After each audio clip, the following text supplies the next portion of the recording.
પ્રાયોજક છે cancer healer centre a new beginning.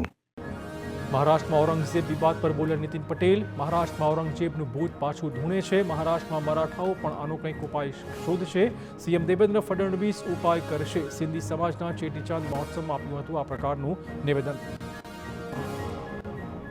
Swaminarayan સંતોના વિવાદિત નિવેદનો વચ્ચે વધુ એક વિડીયો આવ્યો છે સામે. બોટાદના કુંડલધામના જ્ઞાનજીવન સ્વામીના પ્રવચનનો વિવાદિત વિડીયો સામે આવ્યો છે, જેમાં ગણપતિજીને વિઘ્ન નાશ કરવાનું કામ સ્વામિનારાયણ દ્વારા સોંપાયું હોવાનો વાણીવિલાસ કરાયો છે.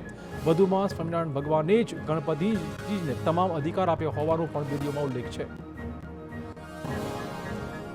રાજકોટના સરદાર સ્વામિનારાયણ મંદિરના નિત્ય સ્વરૂપ સ્વામીના બફાટનો વધુ એક વિડીયો સામે આવ્યો હતો.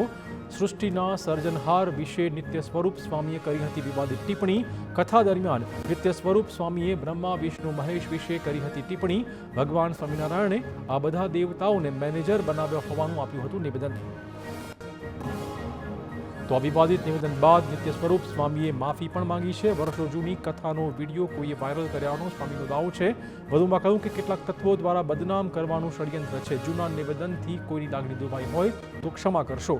સૌ હિન્દુ ધર્મના સંતાનો છીએ, સાથે મળીને કામ કરીએ તેમ પણ તેમણે કર્યું હતું.